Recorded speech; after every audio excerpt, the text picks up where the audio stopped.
Oh, it's anticipation. Hey, yo. Good morning, good noon, good evening, whatever time and place you're listening to us from.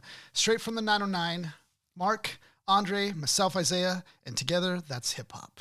Today, we're doing it a little different, guys. We're going to get into a subject that's not very commonly talked about, and that's the art of freestyling. Mark put us onto a video called Freestyle, the Art of the Rhyme. It's available free on YouTube. Right now. For those who want to check it out. So we're going to be discussing this and covering it today.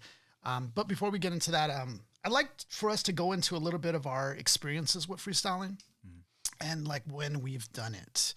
I'll start with you, Andre, on this one. Because, I'm always freestyling, right? In regards to my history of freestyle, it's actually Mark. Mark actually taught me how to freestyle. So when it comes down to like all the skills I have for freestyling, Mark used to call me up like out of nowhere, like, yo, come over right now. I'm in the car, I'm freestyling. He's getting me ready to train, basically. You know what I'm saying? It's just kung fu training. So we'll get in the car, we'll put on a couple beats, and he'll just point at things and say, make them rhyme. And at the time, I didn't get it. I didn't know about Supernat yet. So I was just like, okay, I'm watching him freestyle because he was solid at it, right? And then I just was like, whoa, how do I be like him? And he just started showing me. He just pointed things around us. And before I knew it, it just became part of the style. Yeah. And then it's so crazy to me that you never freestyled or even attempted at home. No, or nothing like that. I never tried. And it was down to Mark, man. Mark will call me over and he was just like, nah, you have to have this skill set. Like, you have to know how to do this. So over time, man, he just kept calling me over like once a week, and we would just freestyle for like hours, man. I still have some recordings of us freestyling, and then it kind of just escalated into freestyling at rap shows and stuff like that, to the point where I would freestyle between bands setting up because it was just so easy, Yeah. And then the fun we made out of it was like, doing the Supernat thing. We would go through the crowd and have people write a word on a piece of paper, put it in a bucket, and then we'll wrap up the show with a freestyle every time and just pull out the words of the bucket. Killed it every time, man. My man Mark always had me just looking for the next line, man. So yeah, the freestyle was always a part of what I was doing after he taught me. Yeah. And then nowadays I'm doing live music and all that stuff. So the freestyle element is just always a part of what I do. Now, I did have just a personal question for you, Andre, because, in high school, you were also involved with improv, very early on too. And that's a lot of improvising as it is in like, I don't even know if it's just on a comedic level, but also theater.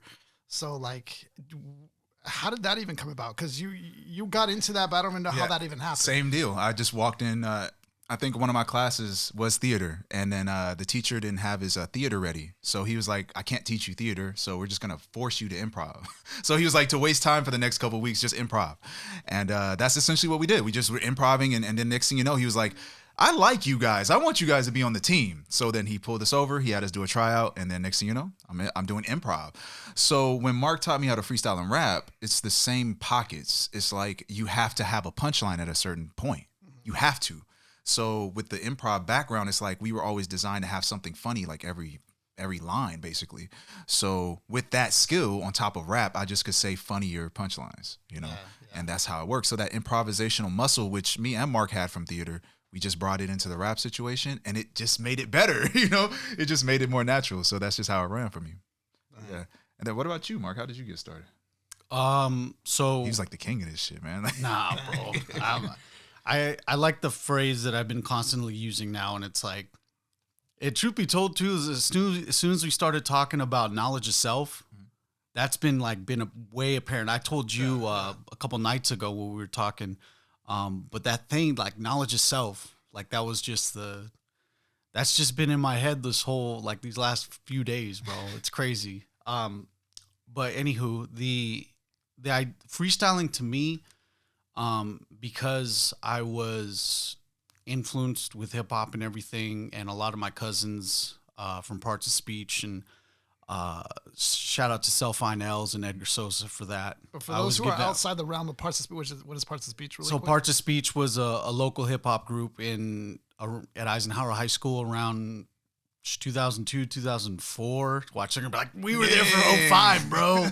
they're gonna give me some shit for that because I didn't Wikipedia them or something. But no, my cousins rapped before me, and I was still into hip hop in my own lane, but they also rap, and I was just like, oh yeah, that's cool motivation for me to get on it too. But I also did feel that there was a certain element of me being like totally a student of hip hop. So I also was like, I also got to rhyme off the top of the head. I have to have that skill, not just the freestyling of like, let's freestyle your best verse. I feel that if you could actually freestyle and be dope at it, you're already in your own lane with like, dude, this fool can spit. Like, don't even try him. Don't even test him on the battle. Like that, they'd be done. Especially freestyle battle. Oh man, that'd be it. So with that, plus like reading the rhyming dictionary, doing all that, like actually trying to expand my vocabulary, and reading a lot. Shout out to another book. Your boy brought another book along. But I've had this for a long time. This is the Flocabulary Presents the Rapper's Handbook. This book, if you're trying and if you're barely starting on like rapping, this is your Bible, bro. That's the one. This in conjunction with the Rhyming Dictionary and a thesaurus, true elements. You gotta be a student before you become a master. So mind you, all these books that Mark's been bringing, he's not just purchasing them because we're doing the episode. He's been having these a long time. But so with freestyling, like, and I brought with bringing Andre along, like him and I also did improv comedy together. I showed up a little bit later to the scene, but still, it required those improvisational elements, and even in conjunction with rapping off the top of the head. I was just like, I needed somebody who was also rapping around the way that I could, on that level, I could build with. This is kind of around the time where me and you probably weren't talking or whatever. So They have a bridled history. Yeah. It's actually really cool. Me and Isaiah, we break up from time to time. It's an on again, off again relationship. But this is just at the time where I wanted to build with somebody, and like I would just hit up Dre. I'm like, Dre, let's freestyle, let's do something. So I always have beats in my car. Always. So we'd be in the little blue Versa, it'd be dark, we'd just freestyling all night. Like, dude, it was even up to the point to where like me, Andre, our buddy Jonathan Ford, we would be just like in front of my house 2 a.m. We'd have the windows lowered because any louder, like any more locked up the car would be, it'd be all fogged up, and like people would be like, what are 3 dudes doing in a right? What are 3 dudes doing in the car, and why is it rocking like that? So we had to lower it, but we still had no sense. All you hear is like 2 a.m. The Titanic. Yeah, no. So it was to me it all. I always wanted to cover the basis of an MC, like that's performing live, writing, and freestyling. I feel those 3 bases. If you have to complete that as an art, as an MC, because as much as you would like to freestyle off the top of the head, what if you're not good performing?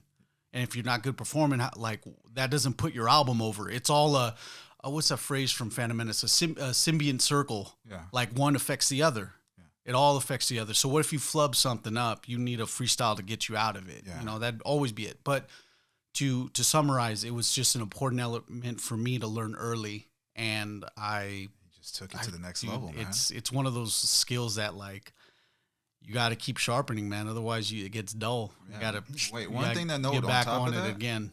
When we would do live shows, we know the verses like the back of our hands. So sometimes we'll be rapping and something stupid happens, we forget the bars.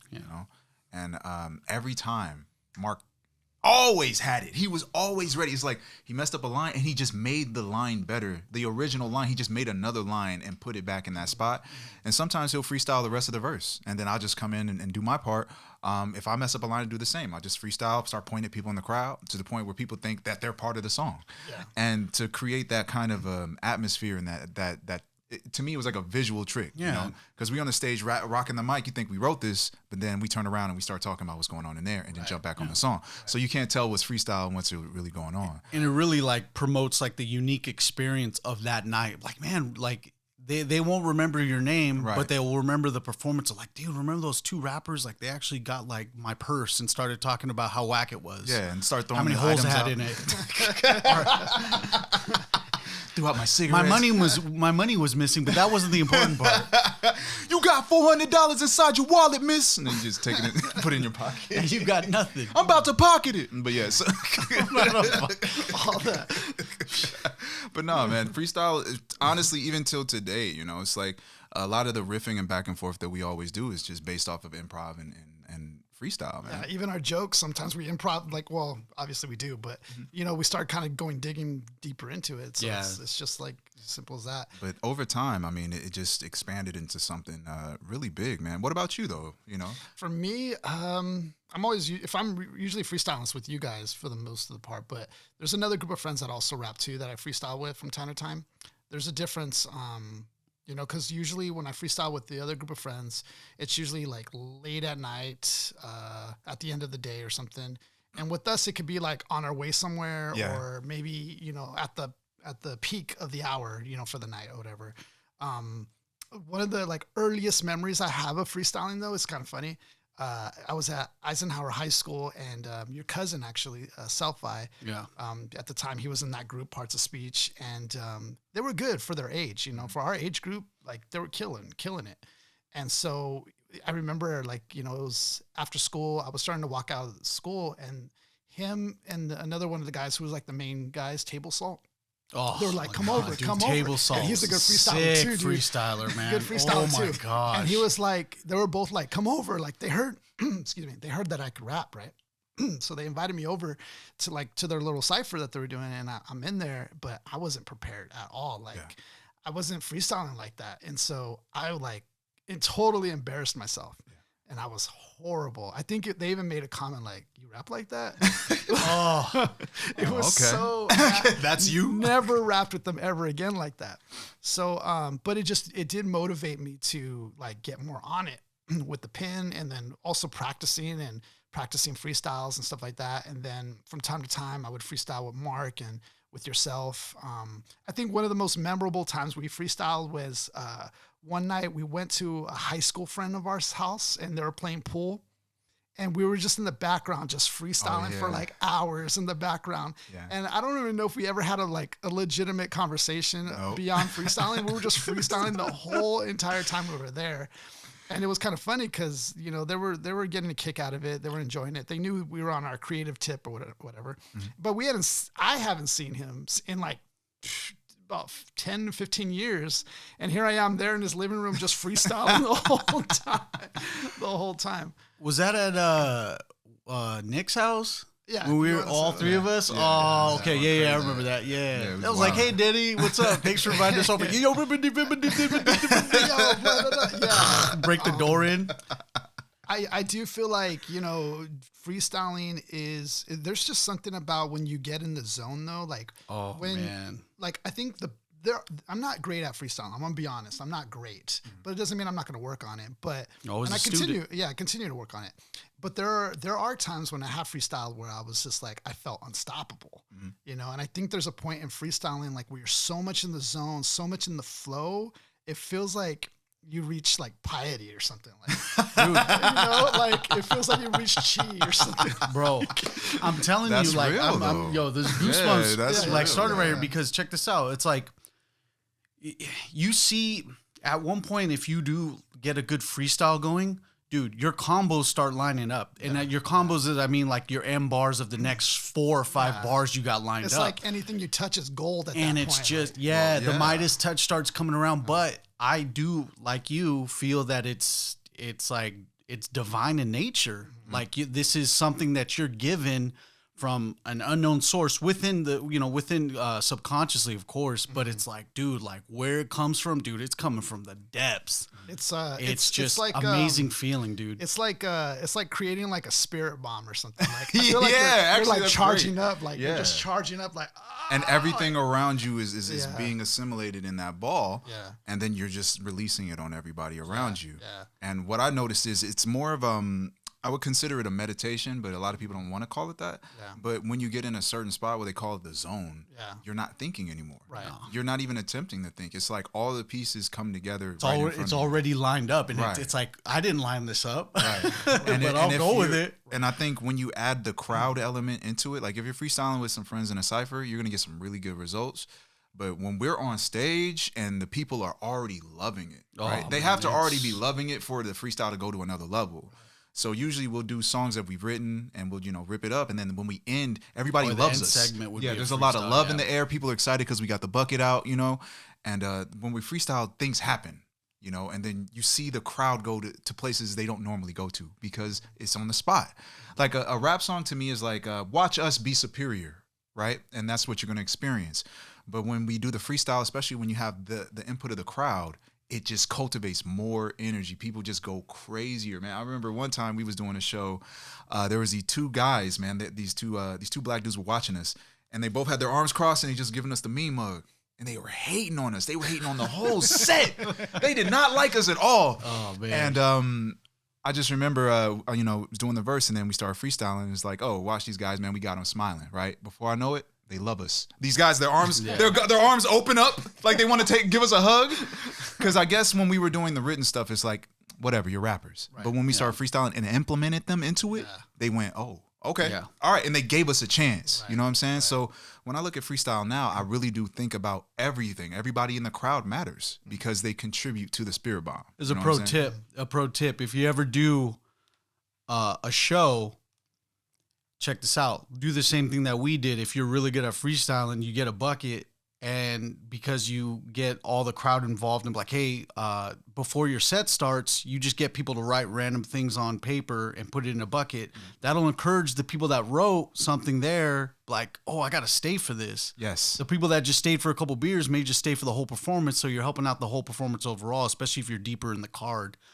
That way that you just retain the audience on that. And they get excited. They get excited because like, wait, what do you mean? Oh, we just write a word on this paper. When we get on stage, we're going to add the word to our music. And they're like, what? Okay. And then we get random words, but it always worked out, man. It worked out every time. So it's cool that you were actually like really open about your first time messing up. Mm-hmm. So the time I messed up royally, check this out. I don't think you were there, and I don't think you were there. You for sure, Isaiah wasn't. This is I think this is with just me, Yup, James Anthony, and all the other. We're just gonna be naming a bunch of guys from the Inland Empire. Show. People are like, some guy named Yup, and James Anthony. They had a group called the Stees. Yeah. They invited me to an open mic at San Bernardino Valley College. Okay. Big theater, open mic. A bunch of students were there, and this is where I'm just like, egos up to here. I just released like a mixtape. I'm just like, man, I gotta put this on. I got to. I'm there. I start off with like, hey, you guys are into Tribe, right? Okay, so can I kick it? Yes, you can. Can I kick it? They got everybody going, and I'm going, and all of a sudden just blank. I draw a blank in front of like there's probably like 75, 80 people there. Like it just everywhere else, and all you just hear and they know I'm going off the head. Now I'm froze up, and I'm just like, oh man, and I just like trail off, hand the mic over, and I'm just like, get the next guy, because I might as well take my shoes off, my little high heels, and do the walk of shame out of here. But bro, you best believe that it was one of the reasons I had to be. I lost myself in not being a student again, and just like B. Just don't. You only get one shot at San Bernardino Valley College. You better not let it go. Speaking of that, I had a show one time too, and we didn't practice good enough on this particular song, but they wanted to play it because it was the song, like it was a dope track, and I remember we played it, and I'm the first verse to go, right? And halfway in, I went blank, and I was like, oh crap. Man. And I had to freestyle the rest of it. Mm-hmm. And I mean, you freestyle it, but it's just not the same when you freestyle it. It's not. Did you at least have the structure of like... Sometimes it could be great, but it wasn't the same at this time. Did you at least like know when to break off, like as far as like when those bars ended? It messed up the rhythm for the other guys, because the other guys were following. Yeah, and they're waiting for you to drop on time. Yeah. And so, that's tough. I still got a compliment on the track. They were like, that was a dope beat, but they didn't mention nothing about the verse, about the rap, right?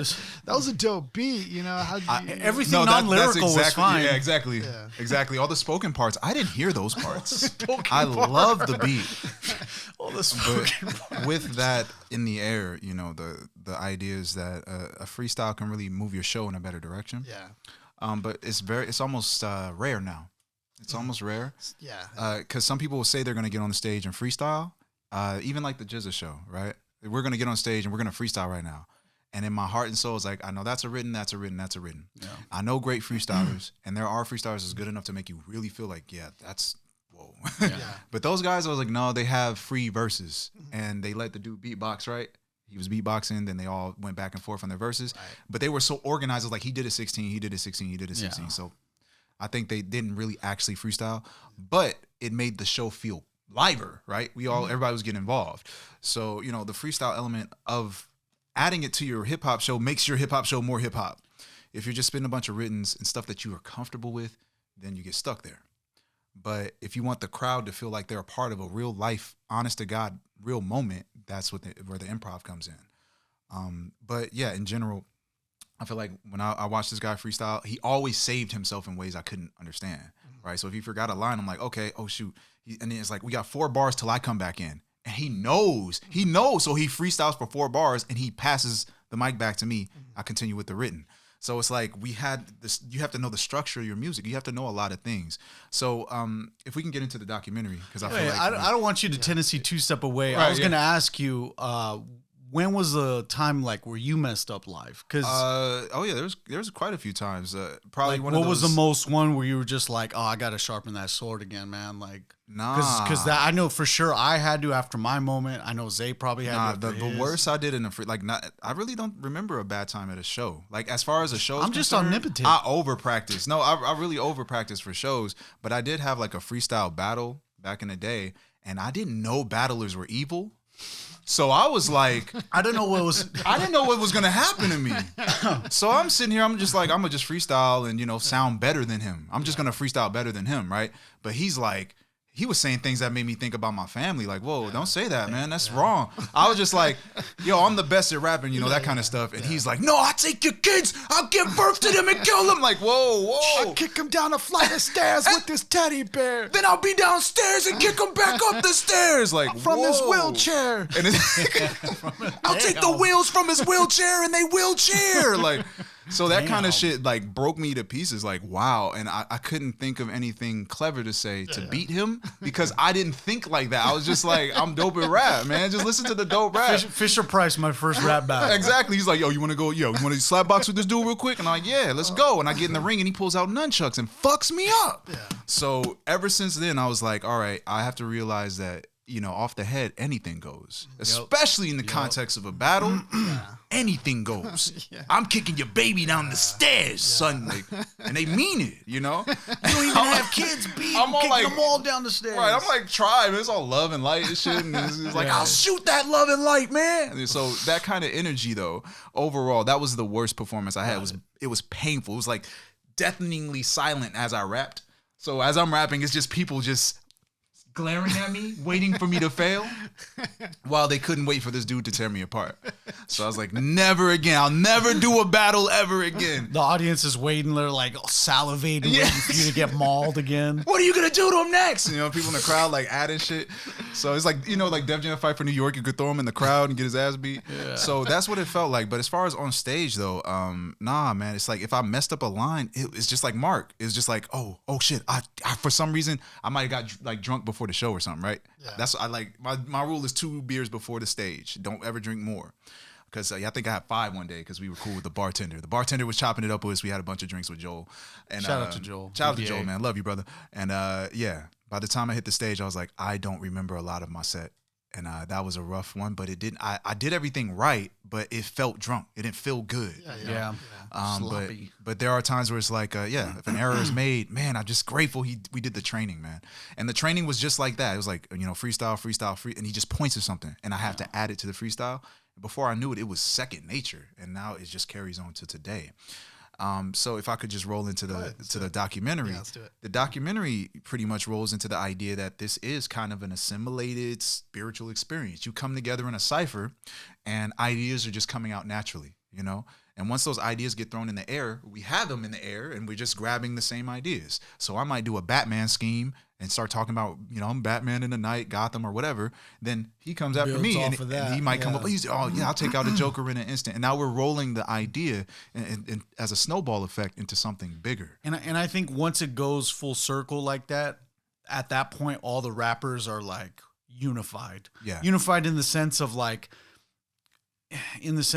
oh, hey, look at, we all have assessed how good we are. We build off of that. And then we look at the same image. It's like we're designing the same picture, right? I talk about the ocean. You might talk about dolphins. He might talk about sharks. He might talk about boats. He might talk about going to the beach. Now we got all these water plays. Cypher comes back to you. You have the chance to change the subject or do something new. But the way I look at it is it's rare that you get extremely perfect MCs in a really good cypher. Oh, man. But when that happens, it's one of those things that I really would call magic. Because it's just, I never thought of these things before in my life. I would say things that I've never said before in that moment. So in the documentary, they're saying when you're in that space, that creative space, that freestyle space, that zone even, ideas come through like a channel. It's as clear as day. Yeah. And you might say something you have never said in your entire life, something that you sat and wrote for months and you thought was your best work. You might say a line that in the freestyle that blows your own mind. You're like in the middle of a rap, you say some shit like, I didn't know I could say that, right? Then everybody else in the group kind of cultivates that idea and does the same.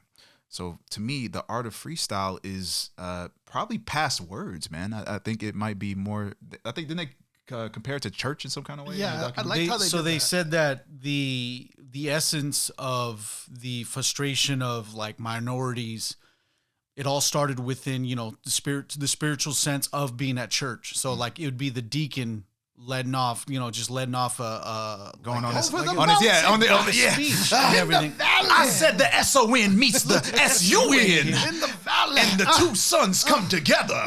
Yeah. So the preacher can go off like that too. So in a sense, he's doing as close to spirituality as he can get with his sermon. Mm-hmm. They even referenced that in the sense of jazz with John Coltrane. Mm-hmm. That John Coltrane was playing the pain of his ancestors through his horn. So in that sense, they couldn't hold John Coltrane down. He just played what he wanted, but he also played it. They kind of alluded that John Coltrane at times would just play off the cuff, which kind of makes sense. They also touch into that how jazz was just like the sounds, rock and roll and jazz, but it was all a culmination of, you know, just expressing yourself. And sometimes it wasn't structured. Sometimes it was just free, just free to express yourself. And it all has its roots with that within music. And then it comes to, It's it escalates, man, because there was a sequence where you see it's Kool Moe Dee, Special K, Run, and DMC, and they're all rapping. They're I just come ripping. up on the mic and I kick this thing, and then My dick gonna swing, right? and then- But you know, the old school version of it, passing it off in a cipher, Yeah. but on a television context, right? Yeah. So, but they were freestyling. It was so smooth. And the man. coolest part too is that you see Kool Moe Dee right there. And Kool Moe Dee at that time was miles ahead of everybody. Just like, come and dominating skill. Dude, I was like, damn. He's just poised like that because Kool Moe Dee would never take those glasses off. All you see Kool Moe Dee with black glasses looking like Bret Hart, ready to chop heads off. Well, I was gonna say there was a line in there, a quote that I kind of took. What that I thought was interesting. He said, the narrator in this, or one of the people in this, One of said, the many people in this one. said that the human voice is enchanting, and I just like I took that and I was just like thinking about it and just pondering, you know, on the human voice itself being enchantiful. Like, you know, to me that's kind of crazy. That's something that we're using every day, but it shows you the power that you have in your voice, you know, and that, you know, words aren't cheap. Like, there's just so much that we can set off just from the tongue, which I think it's pretty crazy, but it can influence somebody with your words alone. So if you're saying these words in these combinations and patterns that one wouldn't deem familiar, you know, like supercalifragilisticexpialidocious and rhyming it, you know, is something happens in your head that says anything is possible, right? So there have been times where just even on stage, it's not all about us, but it's just the idea is freestyle really has saved our lives, man. Like we have really been in pits where it's like, wow, freestyle really fixed everything. When I look at it, the context of what you're saying, it's the way that the voice moves the body. And if you're good at what you do, then you can move people completely. And if you're bad, then people don't move. And I've seen that happen too. Right. You know, if he sounds like this and he raps, then they're not gonna move. Right? It's not the gonna. crowd would just kind of slowly dissipate. Right. No, I've seen it. No, there's been shows. We've done shows where dudes like are so bad They they set us just up and void it's like- the room. Nobody's in there anymore. How you guys doing, Pomona? Pomona. Like the Homer Simpson meme, they're just kind of like just Yeah. Exactly like that. You know, what's up, yo? We're gonna be doing something. But that's what it is, man. I think, you know, when it comes to improvised anything, though, when it's made on the spot, it really shows the skill level of who you are as an individual. You can almost learn a person through how they freestyle. You know, I freestyle with people and I'm like, okay, I understand where you're from. I understand your circumstances, your city. I can understand who you've been dating. Like, I know what you ate this morning. You can understand their frustrations too, because like people like Otherwise and people that actually like do battle rapping for a living, like, dude, like you have to understand they got frustrations to let out. Right. They have like, a lot and, to, and they do it in a that's the thing. professional sense. And so, I feel like facts. if you're good at freestyling, it's almost like you have a lot to spill. Like at that, like there's so much on your mind that it's just spilling. Like, and that's why sometimes I find it difficult for me because there's so much expressions, but I don't even know how to put it into words sometimes until I write and take deep thought on it. But what freestyling is, it forces you to just spit it out, spit it out now. Yeah. You know, and I love the contrast of that. And I think you never know. You let out a flamethrower, man. You got to out. You know, there was a time when I was in a deep writer's block. And I'm taking forever on just one line. I can't come up with it. I don't know. It's just anything I write, it just doesn't go. So I was like, I'm gonna scratch all this. I'm just gonna shelf it for a little bit. Let me just start from scratch. I'm just gonna spit out. I'm just gonna let it come out. And so even if it was bad, I didn't care. I kept going, and I had 3 verses done. You know, there you go. In a matter of hour or two, 3 verses done. Compared to I was taking months on this one line because I couldn't spit it out. So I think the contrast with freestyling is it also too, it helps you just say what you need to say. Yeah. It forces you to say it. I think you get out of your way. You find it sometimes. I mean, we're experienced, man. There is a point where when you're freestyling, you just get out of your way. There's no choice. And you could relate that to great jazz music as well. Sun Ra, I love Sun Ra's music. A lot of that is written, but there are those improv moments where he just leaves the planet and he doesn't care. Thelonious Monk, they play together. He starts improvising. He just leaves the planet. He literally stands up and just walks away from the piano and just lives in a world for a second, right? So sometimes you're your own enemy when you rhyme too, like especially off the head. If you're really intimidated by the cipher you're in, or if you're just like, oh man, I gotta beat that. Once you say that to yourself, it's like, oh man, you set yourself up because no matter what you're gonna say, what's going to be in the back of your mind is like, I could have been better. Right. That's always going to kill you. So the one thing too is that you got to be, the first 4 letters of that whole thing, you got to be free. You got to be free when you just let it off because you got to trust your skill. You got to, did the practice pay off? Here, let's go. Let your freestyle go, The documentary states it's not about perfection. Yeah. And I think the writing process is how you become perfect. You can sit with it, you can spend time with it, but when you're in the zone, and real freestylers know where the zone is. They say he blacked out, he went crazy, he lost his mind, he was there, he blacked out on him, man. When they go into that zone, the ego. I'm not trying to sound super spiritual, but really, your ego really is eradicated. Like your ego pulls back, especially in your circle with a bunch of stone dudes. It's just like way out of his world. But when you're rhyming and you're not thinking about the next man, right? Or if let's say that guy before you really is that good, he intimidates you. It's like, dang, right? What if you just get inspired in that moment? He says a line that's so dope, you go, I want to follow up right now. And then you just go off of the scheme he went. And then you say something you've never, ever in your life said before. That is where the freestyle art kicks in. Yeah. It's, to me, like jazz musicians, like I couldn't recreate what I did. There's no way I could redo that. They use breakdancing also an example, and breakdancing is the same. Yeah. He's like, I've done moves. And breakdancing is just too freeform. Right. Yeah. I forgot who it was. I think it was Mozzie or somebody. No, Bobbito. Bobbito, my bad. It was Bobbito. And yeah, he's like, I did moves, and sometimes I'll just be in the flow and I'll do a move I've never done before, and I can never do again. Yeah. It'll never happen again. Same thing with freestyle rap. It's like the stage said something. I came up with an idea, and I said a bar that specifically hit this person in the crowd that made them run out the room. Like, I've seen this shit before. Like, people just go and run. That is where that is where the spirit bomb comes in. You know what I'm saying? Because when you get in that flow and you get out of your way, and there's nobody there, there's nothing left, there's no opponent, there's no enemy, there's no fans to entertain, there's nothing left but just art. And then art speaks, and then the truth comes out. Just like church. When the preacher just goes off the book out of nowhere, and the preacher just went off the book. He's just like, he's going off his notes, and the Lord just came with a message. Right? And that's what makes it really, that's what makes it more interesting when you're in church too, because then you wake up like, what? Okay. And then look, he starts freestyling. And then I've known a lot of preachers in black churches that just start rhyming. They always start rhyming.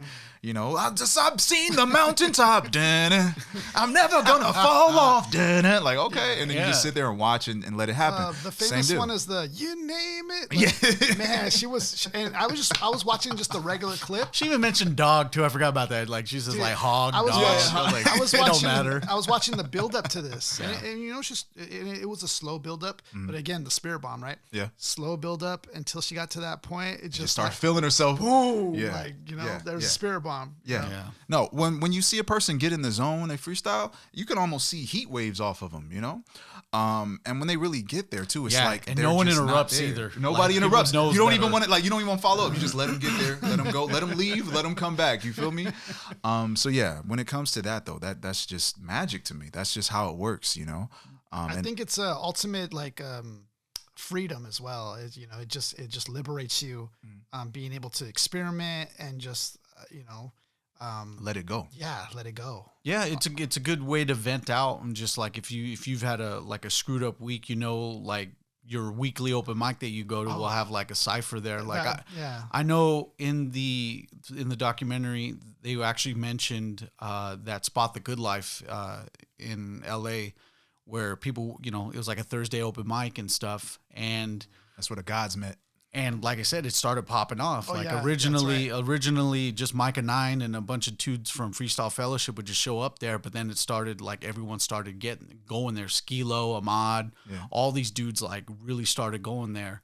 And that plays to an important part of the community, because there's times where like the open mics that I would want to go to, the best open mics I've ever went to, like I probably only did once and never went to again.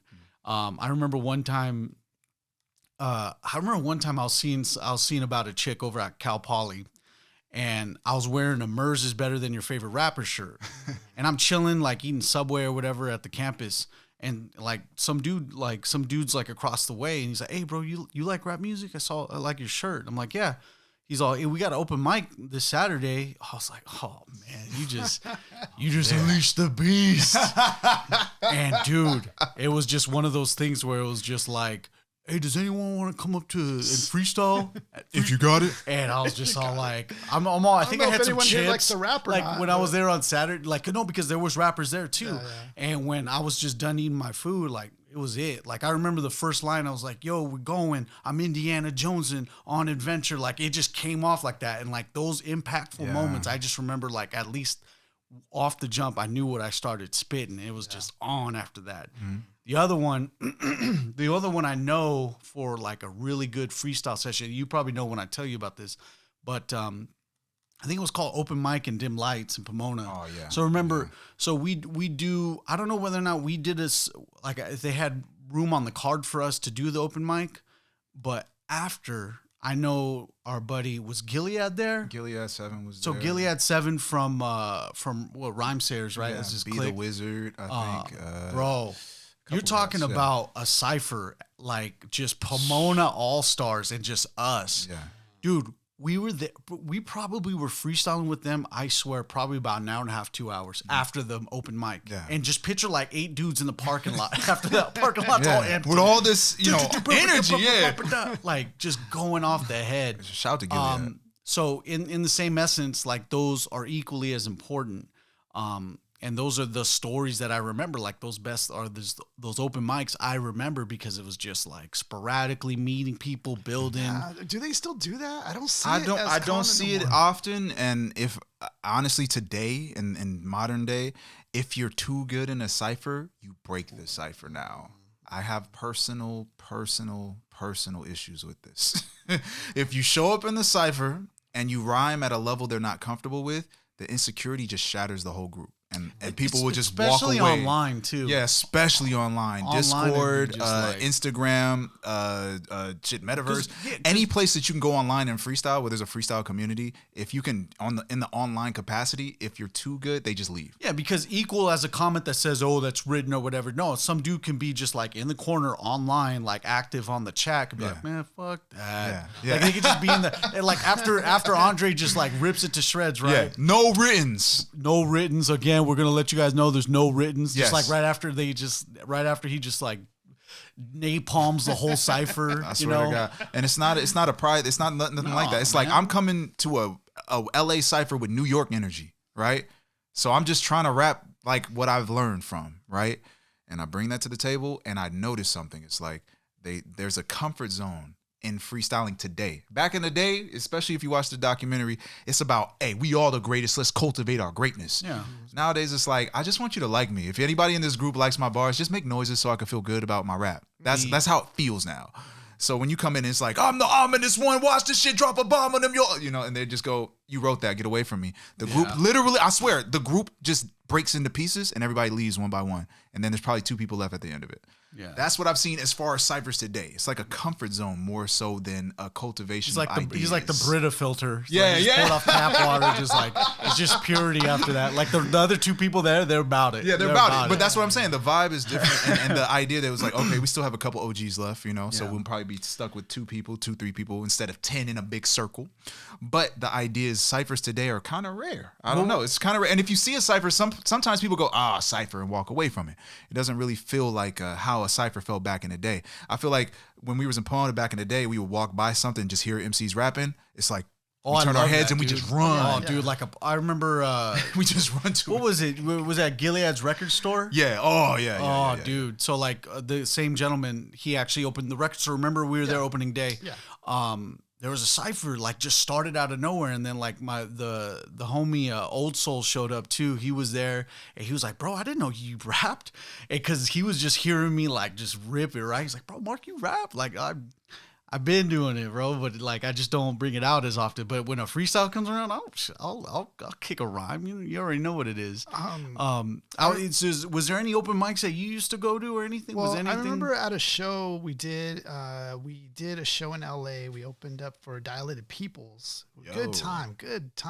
Never heard of them. Before we did the show, we were like on the side of the building in the alleyway and just kicking a cipher. Like it was just so dope to like with them. No, not with them. I was about to say. That would have in been the green room. They're in the back. Keep it down over there. Get out of our fucking green room.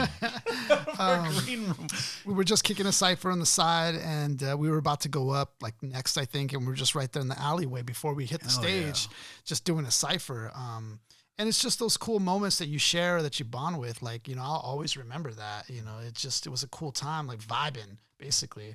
And then we went up and killed the show. Like it was just a good time. I also remember too, like back in high school, during lunch there would be like this big group that would get together in a cipher, basically. Oh, and yeah. it would always intrigue me because it makes you kind of like wonder like what's going on over there, like who's in the middle. I of hate this the group? fact that Right. like, security would have to saying? break it up because it's commotion. Well, I bro. mean, it It's just sounded like man. violence. It But sounded like it was going to go horribly The thing wrong. that attracted me is just that curiosity of like, what are they saying? Who's spitting? Right. And like, you want to see who's like it's. I want to see what's happening. Yeah. What's happening, basically. Yeah. It's like a cluster of energy, just, in real time, in real life, happening before your eyes. And it's like, you want to be a part of that cluster to see what's going on. Like, you don't want to miss that moment. Yeah. A lot. And you know what's crazy too is this is around the time 50 Cent starts popping off and everything. And then the idea of a freestyle gets shifted, redefined to two separate avenues. One where totally improvisational, old school mentality, if you will, And this other avenue is, hey, give us your best 16. Give us your best written that you got in the back pocket that's not on a song yet. Yeah. Because if it's that good, it's going to be on the song. Best believe that. I am very one-sided on that street because, freestyle to me is, because that whole thing is that sacred that I don't want to, like, you're not, Sacred. if you're in a cypher and everybody's just going off, just go off with us. Like, that's what don't come in with like piece of paper and give me your best verse. Yeah. Or don't even come off like and just remember some shit either. Cause I've seen both. Sorry to cut you down. Well, yeah. So what do you guys feel about that? Well, Like, that's perfect. That's right on time. Cause I was going to ask you guys, what do you think a freestyle actually is? if you wanted to define it today, what is a freestyle? And even the documentary mentions this as well. Yeah. I believe Rakim, though, at one point, this is only Rakim's perspective compared to other people's. Rakim says, originally a freestyle was a verse written free of style. That's why it was called freestyle. It was free of style. So I could just write about anything. It's not a song. It's not about, the streets. It's not about my people. It's just everything I wanted to write about. Could go free. in any direction. Anything can happen now. Right. And then Cass just like, I ain't gonna write that. And they went to off the mind freestyles, right? Then off the head freestyles were like the main freestyle. Then as time progressed, we got into the 50 Cent era. Then we got the Cassidy freestyle, right? The Cassidy freestyle is a superbly written verse that destroys everything, right? Yeah. Or Cannabis. Cannabis was perfect at the destroy everybody in the room freestyles. Yeah. All of Cannabis's freestyles and radio stations are just like mind blowing, right? So as time went on, it was like, okay, everybody that goes to a radio station knows I'm just gonna use my B-side verse. And that's what freestyling is to a lot of people today. So even nowadays, if anybody online wants to say I'm doing a freestyle thing, they have to say off the head, off the top, on the spot freestyle, because they'll just think that you wrote it. It's a free of style written verse apparently. I don't like that. As far as how I've always observed it, a freestyle is immediately done, right? A freestyle is on the spot. A freestyle is improv in my mind. A freestyle is comedy improv just with words, with rap words and patterns and stuff like that, flows. So, to me, a freestyle is you organically producing something that is noticeably on the spot. If I'm talking about the Star Wars puzzle, I have them. I have them in Star Wars. I'll leave them puzzled, right? You'll know that it's a puzzle piece right here with a Star Wars theme. I have to do what I have to do. Leave him with a mask like Doom because he has a mask like Doom, right? So that to me is a freestyle compared to I'm on the block. I'm got the 9 and the gun, and he's not talking about anything in relation to what's around him. The freestyle feels more alive and organic when you can point something out in the room. You can talk about what you're wearing. You can point at the host, and then what happens though? Everybody around you feels something different because they know. They know now. I love that idea. Now, a written freestyle for a radio show to me still works. It still works, right? But I wish we had a different name for it. Free verse, mini verse or something like that. B verse. But no, they rather call it a freestyle. Because it gets too influential for anybody that's coming up to start rapping. Right. And that's how we get this misconstrued definition. Yeah. Because a Young Thug freestyle is not the same as Juice WRLD freestyle. Young Thug wrote that shit. And it's a song that maybe his people didn't approve of and he just brought to the radio station because he thought it was hard. Juice WRLD is going off of the top the whole time. He's not doing any writtens at all. And the experience with Juice WRLD's freestyles are so almost spiritual, man. It's like, whoa. He rhymed for like, I think an hour straight. Yeah. He rhymed for an hour straight off the cap on Eminem beats. Killed it. Non-stop. He didn't stop. He just kept going off the cap. And that experience was like, I'm not going to stop watching him because I want to see what he's going to do next. Now, if it's somebody doing a really nice verse for what? Oh, Royce da 5'9" is perfect. Royce da 5'9" is written freestyles or something. It's worth it. I love Royce's freestyles on radio stations. But a true freestyle to me, total, is off the cap. It has to be off the cap. I don't believe it's a freestyle because it doesn't feel free. The idea that is written down removes the freedom to me. I like the idea that the documentary actually shows different ciphers from East to West Coast. You also have rappers going off the head, but you also have rappers like I know Wordsworth had one where it was. I really don't think he would have called it a freestyle because it's just a whole story he tells. Mos Def is in Central Park, Washington Square Park, and literally not. he's. It doesn't get more hip hop than most. Yeah, exactly. But the thing is that his cadence throughout the whole freestyle was just too nice, too nice. Yeah. Standing 5'10" IB, long style energy. Can't tell how BNIB, like, it was just like mixing Spanish and English. It was just like, Fucking I was solid. like, I wish that was a freestyle as much as I'd like that to be, because most is in my top 10. But Most definitely. even they had like Punchline does one right off the head there. Supernatural's in there for days. Supernat, It's like yeah. it's almost Supernatural's documentary. Hey, shout to Supernat. I got to meet you, man. Supernat is fire, man. Yeah, I got to meet Supernat, man. That was fucking dope. I don't know whether or not they made his thing official at Rock the Bells 06, but I was there while he was doing that record. Well, so like at What do you the got main the- stage at Rock the Bells 06, they had the main stage, but in the hall, Supernat's in there with a Guinness World Record guy, and he's just freestyling. He only gets like a 5-minute break every hour, and he's just going off the head. Like, people were Still handing him holds the stuff. record, right? He's still- Nah, so- the record was beat by some asshole on YouTube. really? Damn. I'm no disrespect. I didn't like him. The guy okay. that currently holds the record, he cheated. Not cheated in a bad way, but I was saying there was some shenanigans with Yeah. Supernatural's first record thing. I guess apparently the footage never made it or something. Like, there was like some shit. crazy. There was some sort of shenanigans. I wasn't don't know live whether or streamed. not it was like a whole thing, but you were saying, so this it's gentleman. pre-live stream. So Supernat was pre-live stream, so they couldn't record what he did for the period of time that he did it, because we just simply didn't have the tech for it, right? Have it, yeah. So the current record holder, I think he did it during COVID. Some white dude just sitting there on a couch. I swear to God, just he's sitting on the couch, just rhyming like this, like rhymes and shit. We're just killing these guys on this shit for, I think, almost 18 hours. Something crazy. Damn. Something crazy. I mean, the record is ridiculous. But in my opinion, Super- no. Supernat But in my got it, opinion, though. though, it's not that he cheated. It's just that I do the same thing as him, right? He has the YouTube. He did it live on YouTube. He got the record on YouTube. So on YouTube, they're just giving him comments all day. So the whole time he's running the record, he just has the comment section. He's just grabbing words from the comment section and staying alive, right? Supernat is on stage and he has to go off of his mind and barely the few people environment. handing him shit from time to time. And then over time, Not- you don't think people stayed for the whole 9 hours? If Supernat had that, it probably would have been way longer. And there's a lot Yeah, more, all that. dude. There's the performance. There's breath control. If the homeboy's just chilling on his couch and just like, bullshitting. Like to me that doesn't sound valid. Like, versus like Supernat was at least standing up. I remember him standing up, sitting down, Yeah. like just doing a change of all things. I would pop back in and out. So we and need, see we him need do a that. real one to take it back then, maybe. Well, I mean, Andre, you at this gotta- point, yeah, I might have to do it. No, just fine. Damn, you heard it No, here but, first. That's hip hop. Harry Mack. If you Confirmed. guys, if you're familiar with Harry Mack's work, if you guys don't know who Harry Mack is, he's honestly one of the best freestylers in the world. He's I have good, no man. quarrel with He's him at really all. good. He's very solid. He has Start this- beef with him. He has this, no, I can't, man. His fan base is scary. I like man. how he's like, I had no quarrel with him. Start beefing him.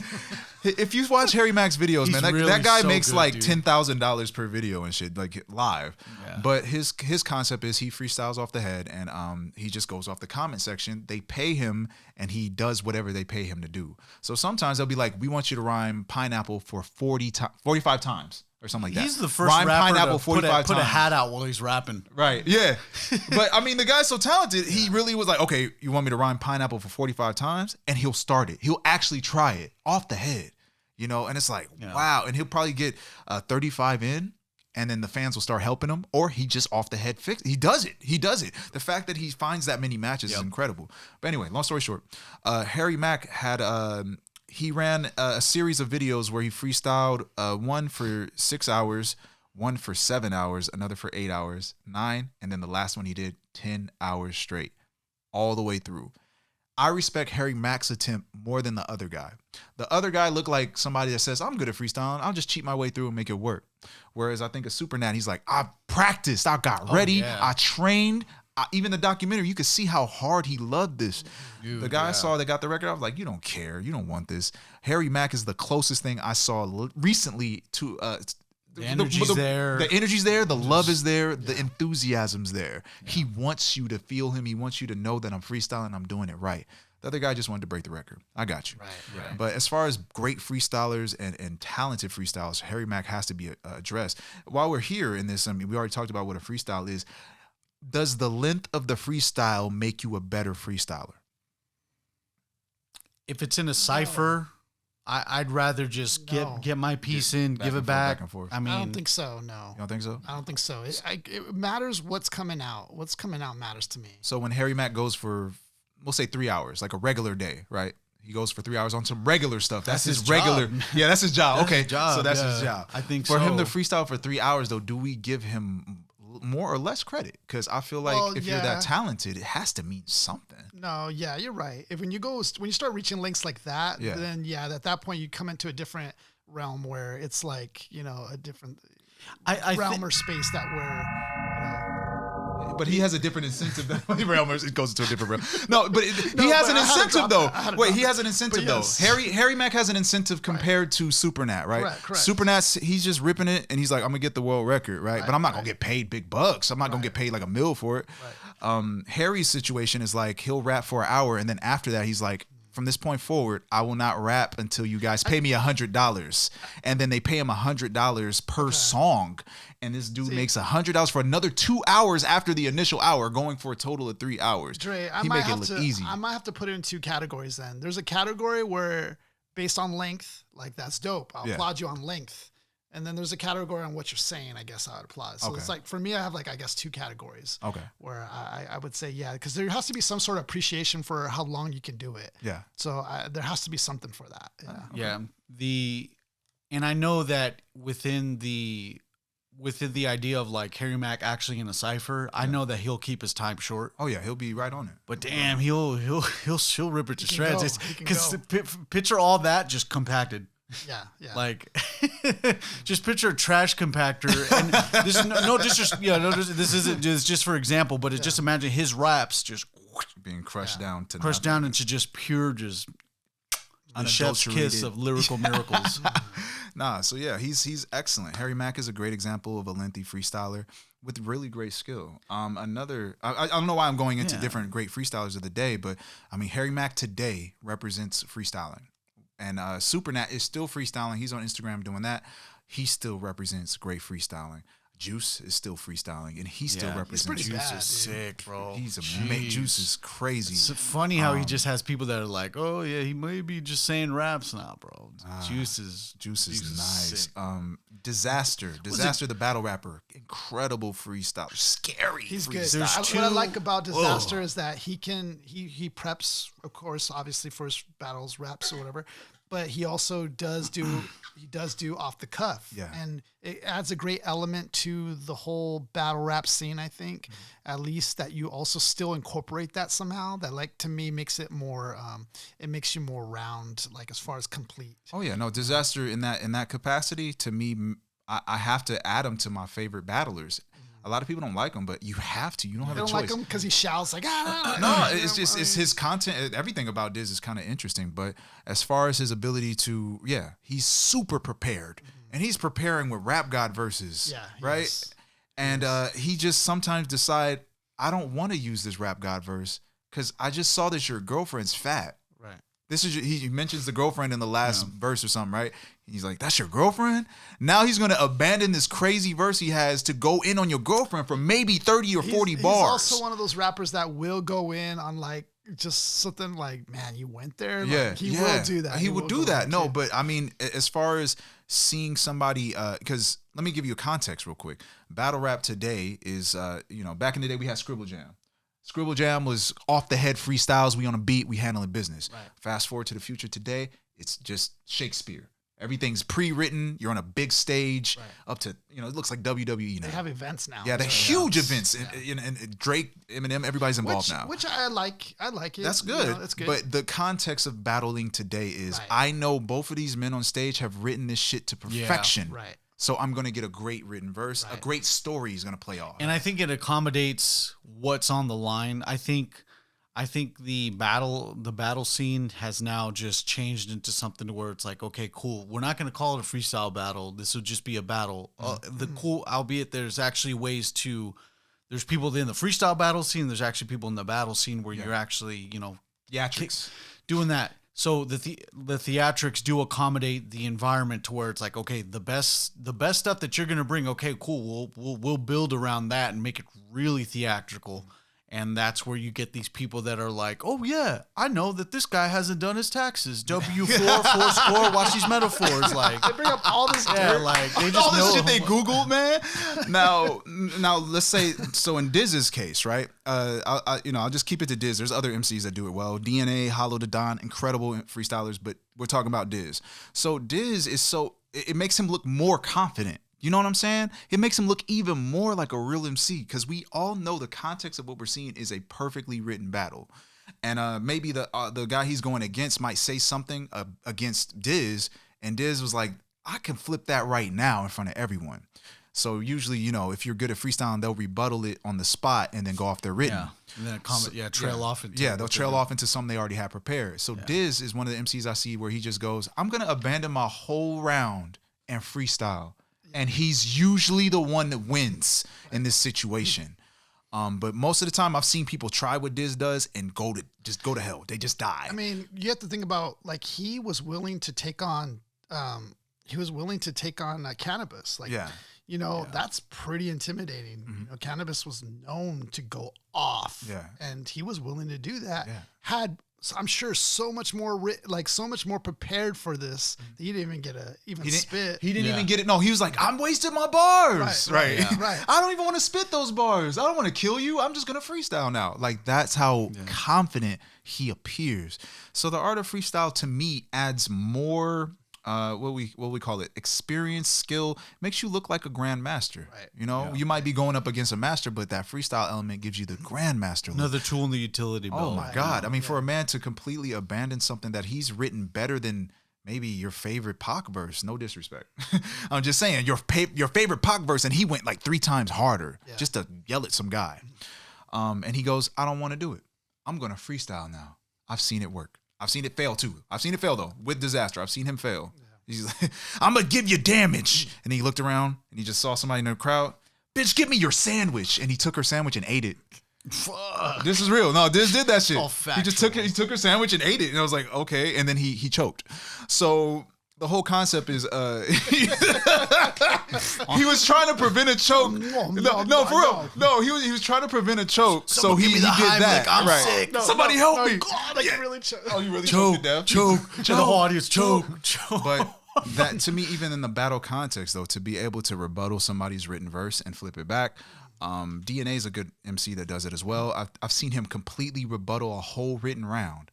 And after that, I said DNA is one of the greatest in the world. I can't even deny it. He took this whole guy's round and just said everything back to all of his punchlines that really were hidden. Right. He just flipped them upside down. That's the way to do it too. When you're said battling, you fucked my girl, well then, and then he went battling, from there. It's just like that scene. It's like the scene in this video again too, where it showed Supernat coming back because Juice hit him with a pretty hard line about the understudy. Mm-hmm. He hit him with a pretty hard line. Oh yeah. And to be able to come back, freestyle, and flip that on him. Oh yeah, even use the same word too. That was so key, and winning the crowd.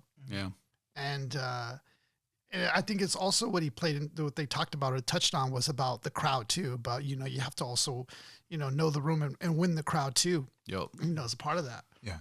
Otherwise, you get yelled like in the Craig G Supernatural battle. You get Supernat just after Craig G tells him, he's like, "When you go back home to Indiana, get Mike Tyson out the slammer." Oh yeah, that was it. That was it. No, you heard that nothing. Was the end of the round. Supernatural says. He was like, I think Supernatural never lost a battle. And they saw they like zoomed in on his dude, all zoomed in on his death in his eyes. He was all sad. The cool part about this documentary is that you see two people that legitimately beat Eminem in the battles. Otherwise, Juice. I was just like, that was cool, man. Like you get to see otherwise, dude. Otherwise, it's pretty sick too, though. Yeah. Was there like? I think there was. What was it? I remember seeing it for the first time, but there were some sick MC names that I'd never seen in my life. I remember back when I saw it for the first time, I wasn't really into like New York rap as much as I'd like to be. Oh, you're talking about this video? Yes, yeah. But then I was just like, oh, dude, I remember that voice. And then all of a sudden I see Lord Finesse. Oh, I was just like, dude. Yeah. I was like, I remember. Okay, so he's the one Medusa popping was pretty those sick boys. too. That name was pretty dope. Dude, Lord Finesse, man. Like after that, I was just like, oh, that's him. Like it's cool to like finally meet the put eyes to it and, put eyes to the face and all that. Yeah, there was that. I felt like there was more creative rap names too, but I don't know if that's the Coalition, stupid dumbass name. The Coalition, the Nonstop, Wordsworth, Fireman. There's a lot of stuff. Wordsworth, now, man, like to have a name like Wordsworth, senseless, just random ass concepts and adjectives and shit. I like it though. I like this. It's a variety of different aspects. Most definitely, right? His nigga's name is most definitely. Yeah. It's a different era, man. It's a different world, and I feel like the art of freestyle even today will get respected from the outside audience. What do you guys feel about? Because I wanted to bring this up too. Boots Riley from the Coup mentions in Freestyle the Art of Rhyme that he doesn't freestyle as much because he puts so much importance onto the emphasis of writing. I personally feel that, like, cool, that's your preference and everything, but don't, like, at least put over the idea that, hey, look, it's you're basically undermining, like, everyone freestyling by just saying, hey, look, I like to write a lot more than I freestyle, and I don't want to dabble in it. Right. When I heard that off the jump, and I'm just like, man, like, I would want all MCs to be like full circle in that. Even more so nowadays because you don't see it. So it's like you'd want to see that. Dude, I don't even know when the last time I think the last cipher that I had with you guys in Newport. Yeah, that's it. Newport, yeah, that's right. It's not really common. We wouldn't have got anybody in that cipher. Like, probably got just bystanders. Yeah, they just observe, man. That's just all it is. Yeah. So I was just like, I got to be honest. It kind of put me off to Boots a little bit when he said that. And that's when I was watching it. That documentary came out in 2000 something, like 2003, 2004. And I'm just because like, it's almost I don't even want to listen to the Coup, and I still haven't listened to the Coup since then. It kind of discourages the people watching that to like basically invest no time into it. He didn't really say it in a way where. And it was like, hey, this is just me, but like you should learn how to freestyle or something like that. I mean, it's essential to me. Yeah, and it's crazy too because right after he completes his stuff, it shows clips of his music videos, and it's just like, dude, like, okay, I get why you concentrate on that. And he also explains, and this is where I like feel sympathetic to it, but he's all like, man, he's real methodical with the way he writes, and the funny thing is that there's a lot of things that I found in similarity with my stuff where it's like, this won't work for the rest of the song that I got planned later, but it works for now. But it works for now, and it's like, oh man, I like that. Like, okay, cool. So it's like a love and hate with him because I was just like, damn, like you would probably be a good freestyler. Onto that, it does kind of bring me back to what we were just talking about, Diz and Cannabis. Cannabis had such this great. The aura's already there. The aura. reputation, the aura, it's like Goliath power, already. And it was there, the Goliath. And when you see him fall apart like that because he simply couldn't freestyle or hold his own, you see how much it could tear you apart if you don't know your stuff. He already came in with a broken arm too. I mean, he was messed up, man. That whole situation was kind of unfair to him. It was unfair to him. But for him to even get, Supernatural was behind him, right? He was just Supernatural was standing behind him, bro. And and over time he's like pulling back even further. Give me my rhymes. Give me my rhymes. And he's like, damn. He was trying to save it from getting worse, but it just inevitably got worse. And it's not making fun of Cannabis, man. On a fire. Right. Yeah. It's not making fun of Cannabis. It's like really what happened. Yeah. That really, as an MC, what happened? You forgot your writtens, and now you're like, damn, where do we go from here? I can't manifest some shit right now. Right. So he just started, fuck it, I'm gonna just read these. And to me, it actually took a really big hit. Like, it was a big hit for myself as a fan. It was crazy. It didn't even look real. It was like, what is going on? The time you guys made me watch it, dude, it was just like, I kind of felt like it was like Clockwork Orange, where I had like I had the machine open up my eyes. I'm like, dude, I don't want to see this. Like, this is like my favorite, man. It's not a pleasant watch. It's not a pleasant watch, but it's an amazing lesson. Where's my rhyme book at? Yeah, it's a lesson though. It's a real life lesson. It's like, it's not. Don't watch, like, pretend that Cannabis is still exactly who he is today. He is still. Love him still today, guys. Yeah. But watch the battle and go, this is what happens. This is what happens in a real MC situation. Yeah. Mm-hmm. The reality of it is Cannabis had love in the building, but Diz was already running the show. Mm-hmm. So Cannabis was already kind of like back a little bit, and he had to dominate and win against Diz. Right. But Diz came triple prepared. and Cannabis only came singularly prepared, one thing. Yeah. And he brought his writtens, which means he really didn't remember them. Right. Yep. He brought them, which means he already knew he was going to forget. Yeah. So that whole situation was just real MC shit, man. That's just how it is. Holding the book during the battle. Yes, like, but Diz even got him, though. this? Diz was like, fuck it, I don't even want to use my third round. I'm just going to free I'm not a it. freestyler. Yeah, it's like, yeah, it's heavy. Yeah. But, no disrespect to Cannabis. I just think that was the realest MC moment, man. That was real. It was just a like, real moment. Damn, legend just looking bad. Yeah. But we have those bad moments. Yeah. I want to roll into another one real quick, though. What do you guys think about freestyle artists? And what I mean by freestyle artists is the individuals like Juice WRLD, right? All of Juice WRLD's work, all of his music and recordings, maybe if you guys aren't familiar with it, or if you guys aren't familiar with Juice WRLD, this dude freestyled everything. His hits, all these big songs, he's a huge artist, rest in peace. All of his music was freestyle. All of it. I actually didn't know that. All of it. I didn't know that. Every part of it was freestyle. So he just go in the studio and just sit there and just freestyle. Honestly, just freestyle off the cap and just make hits back to back to back. Wow. Lil Wayne, also the same. He just goes in there off the head, throw it out there. Lupe Fiasco's last album, Drill Music in Zion, all freestyle. He freestyled the whole album. That's pretty amazing. Or freestyle with help, I guess. Like, he probably was looking at words and freestyle, but still, he didn't write his shit. He put it all off the cap. And guess what? It's superb. It's a superb album. Right. It feels channeled from God. So what do you guys think about artists that prefer to freestyle over writing their song? Do you think that makes them a better, more pure hip hop artist, or do you think that makes them kind of a gimmick? I like it, but I still want the written stuff because the written stuff I feel like will bring out more and go deep. Even I can't say go deeper, but it will bring out more out of what you want to communicate. The freestyle, though, I do like and I would appreciate, and I like that they did that, but I think my preference still would be like for future albums to be something more written and with the purpose behind the track still. Can I ask you something? That to have that. Do you feel like a written song has more attention set towards it? Like we actually are, focusing our ideas together and organizing them in a way that I feel like is working. I know it's marketable. I can change the words if I make a mistake here and there and make a perfect song compared to somebody that's just going straight to the zone. And the zone we're talking about where there's no ego, there's nothing going on, and I'm making songs from that space. You still think that writing it must be better. It's like writing a script to a movie compared to improvising if a movie. If someone's gonna put the idea over and say, hey, that was all absolutely freestyle,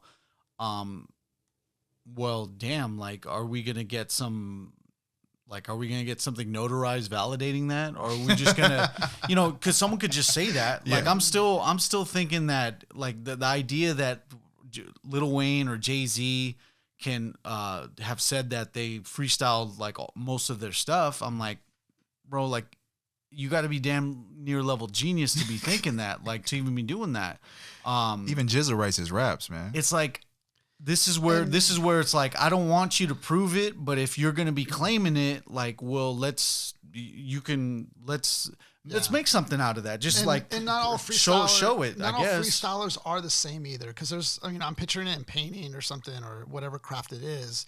You might be able to freestyle something, but it might not be your best work. But then there are some freestylers where it's like, man, whatever it's like. It's gold. Yeah, it's gold. with unlimited resources, I'm figuring, okay, maybe Jay-Z can just, like, start a bar where he knows, punch in, punch out, like in recording, and just keep going from there. That's possible. With unlimited resources, you can do whatever you want. With me, it's like, okay, I'm thinking of on a different level. Like, if I got recording time to do, like, I know that I feel that I have to come with my best stuff. Otherwise, okay, you're going to be doing a snowball effect of like, oh, the album's not good. If you're featuring somebody, that's not going to go good. I mean, it is in the total different spectrum of things, because nowadays, maybe we just don't got enough money to be freestyle rappers and just make hits. I know. And nowadays, like, people, rappers have teams that, like, craft their song, and it's not even just them anymore. That's a nice way to say ghostwriters. Super teams. Yeah. But I guess like, Microsoft so teams. It's like refreshing to have it where you're just forget all that. Let me just freestyle it. Yeah. So it's like it's a refresh it's refreshing to hear that artists are willing to take the risk of like putting that out, or I'm sure they listen to it and everything first, but anyways, but still you're putting it out as you're putting out a freestyle, you know, and for it to be liked by a lot of people. Worldwide, right. I can imagine it still goes through its filters. Yeah. I mean, I can't. can't. It still does. There's some craftiness still, probably like musically to it. Maybe without pen and pad and a great memory. I mean, Jay-Z's an excellent entrepreneur too, so there's a lot of facets to his intelligence. Yeah. So I'm never gonna say, hey, you know what, Jay-Z's full of shit, dude. I can never say that.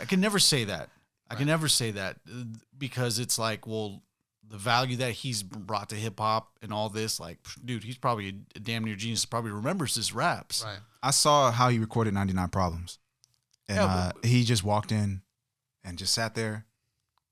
Take 3, take 4. First take. Oh, come on. First take. That you saw? Yeah, the first take that you saw. 99 Problems was done in the first take, man. 99 takes, and I recorded this one. That's what he was supposed to 99 say.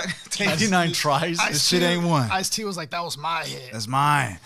But in reality, funny. I guess in context on my end, I guess I do feel like freestyle artists might be bringing something to the table that a written artist cannot prepare, you know?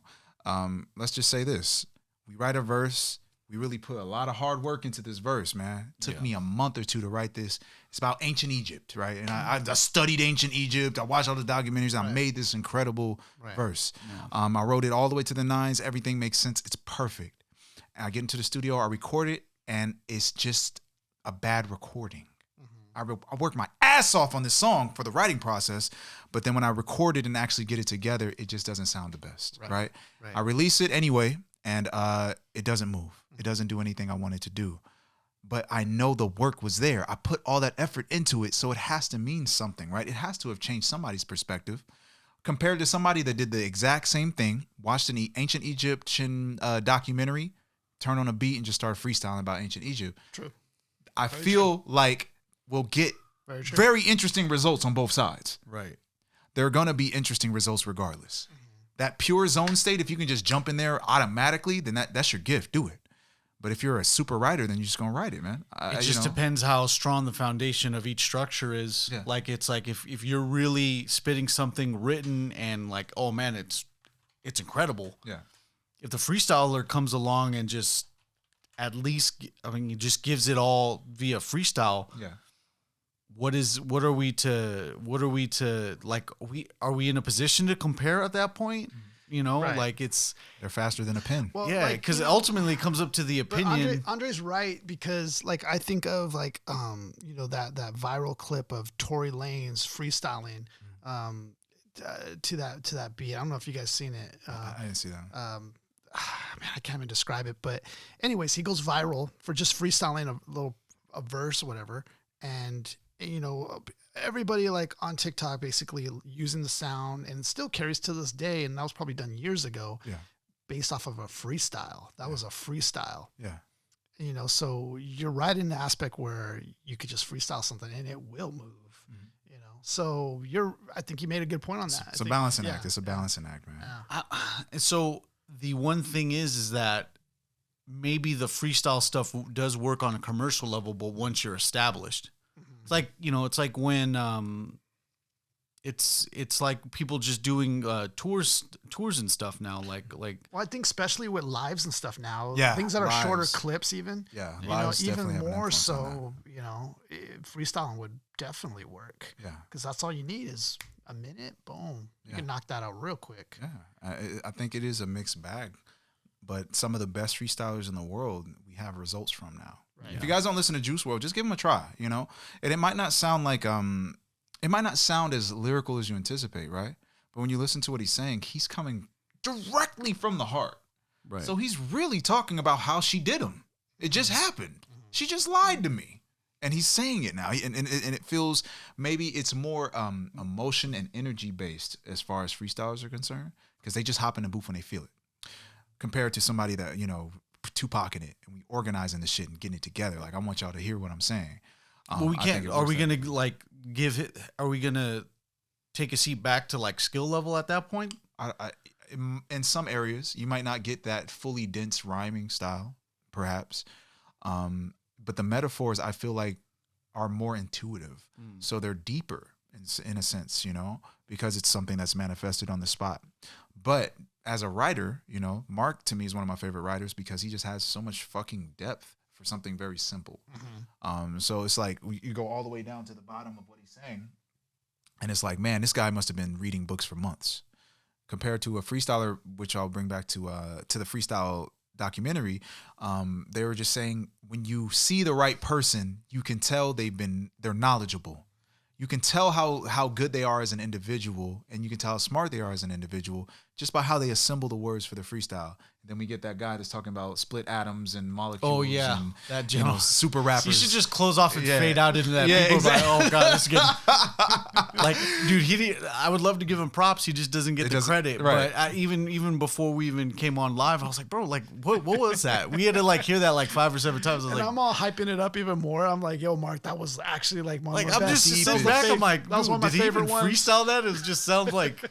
My auric field is the antithesis of immortality and shit. Like he was saying things that were Diluted with the peace of manifestation of reality. And Time, as I hold- mine with time, as I rewind. holding the yin yang on both sides. Divine, divine. it was like a seance. Eyes rolled in the back of his head. He ended up channeling like freestyles from Albert Einstein. Albert and Einstein's Buddha, writtens. Einstein and Buddha like stuck in the same channel. Like, trying to Via writtens. But Was he sitting like that? Was he sitting No, like oh hell no. was- No, he had the mic and like Okay.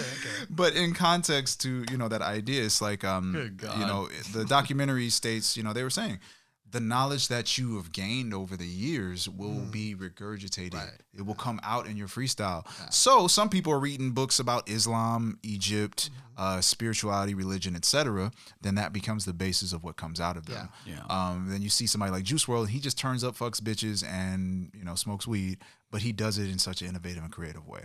So that all comes together in regards to that pocket of being a freestyle artist. I do think there's longevity in being a freestyle artist because you could just make anything happen. Yeah. But the best writers in the world, I feel like, still can't be beat, And then Lupe blew my mind because he freestyled the last album. He like made fun of me almost, Yeah. I just thought he was all pen. There's nothing else. And I think Lupe wanted to explore something deeper in his. You guys have Drill Music in Zion is fire. If y'all haven't heard Drill Music in Zion, y'all haven't heard it, it's fire. It doesn't like if he didn't tell you, right? If he didn't give context before the album came out, before the album dropped, he was just like, by the way, y'all, I just want to let y'all know I recorded this in a 48-hour period and it's all off the head. Just did some research and rapped, right? And then he dropped the album. If he never told, so he actually did like a told us. disclaimer. Oh, Yeah. okay, got it. So if he never told us and I heard the album, I just would have thought it was another Lupe album. That's how fucking good he did it. Damn. I just thought it was another album. Yeah. So he went off the top on this album. So that idea to me is, and Drill Music in Zion and the cover for it is just a channel. It's a big triangle going down in one space. Yeah. So it's just him channeling the bars. Now, can I roll into this question real quick? Freestyling and channeling, if anybody understands in the spiritual world, mediums and meditators and Buddhists and all that stuff, the monks, they channel energy and they talk to you, right? They channel the idea. I'm channeling Buddha and Buddha says, stop fucking with that bitch, right? So same deal. I believe that freestyle is a form of channeling. And if you know your channel, if you know how good you are at rap, if you know yourself, then you get greater access to your freestyle channel. You almost become like possessed. Like it's almost like it's like yeah, just at a level to where like you try to have it make sense to people because you can only conjure up and like think about what you're freestyling and you try to you try to have it make sense to people. In the game of Tetris, you see the next block or the next shape that you have next. Right. When I freestyle, I have as I'm spitting this next bar, I have that next bar lined up. It's a pretty good analogy there, yeah. Because it's like you're trying to put it all. But the thing is too is you don't want to lose track of that, right? But then the moment you stop like thinking about it as a structure.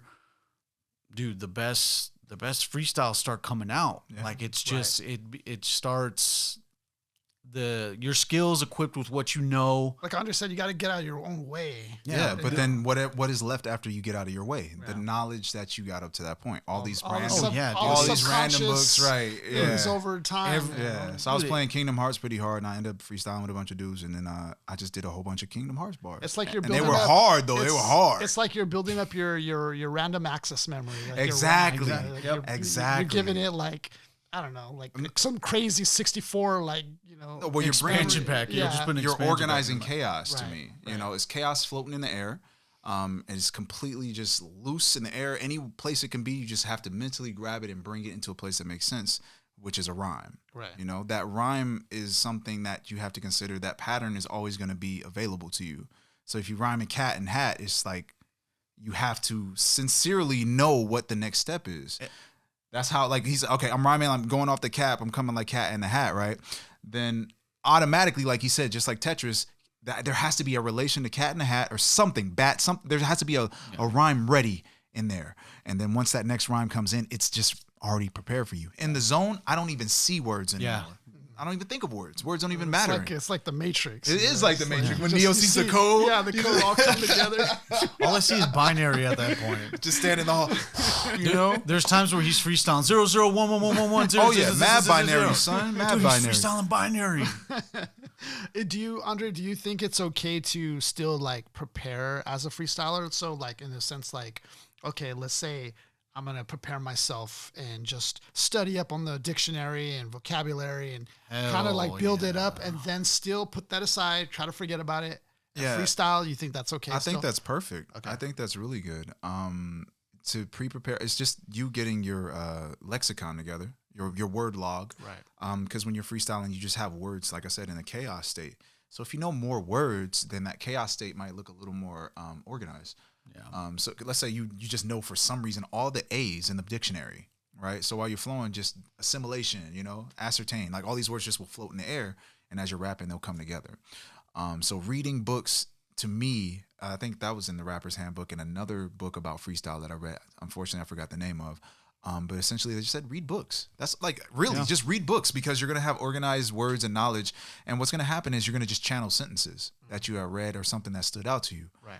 But if you're not reading and you're not digesting and you're not filling your consciousness with anything, then you might be a whack freestyler. That's where, in combination with just practicing, the sword will get dull. Yeah. And you have to, getting it sharp again, I was gonna say it sucks to do it, but no, it's like it's you unearthing, trying to get to where you were, and getting where you were. You're trying to take 4 or 5 years of just doing constant freestyles, constant ciphers and stuff, and you're trying to culminate it. Oh, dude, I know I'm gonna kick it with Isaiah and Andre in a week. Oh, dude, I gotta practice. Right. When you do that, it's like no, that's you're not doing yourself a service to yourself. Yeah. So it's like, the times where I'm just like, even today, like I know we weren't going to freestyle after this, but the thing is that I just caught myself like getting back into it. Just, I have a long drive home and I'm just freestyling about the cars around me and stuff like that, just with the beats. And I think the biggest tip I can give somebody is just reading stuff you like, because if there's stuff you like, you're gonna be a lot more effective in saying whatever story you want, because as long as you actually were reading something you enjoy, that's all that can it's nothing but a positive thing that could come out of that. You could read Goosebumps, it'll make you a better rapper. Dude, it's shout out to reading I remember reading The Two Towers as a kid. And like the two just Lord of the Rings just got to me, and I'm just like, heck yeah. And that to me, it enhances your palate. It expands your palate. And a lot of things, if you read fictional novels, they have this ability, great writers, of describing the world, right? And they build the world with words. Mm-hmm. You just by osmosis will start building words with words. Yeah. I remember building worlds with words. And you end up finding out words that you never knew, like you'd ever thought that would exist. Like there's actually an actual word for throwing somebody out of a window. It's defenestrate.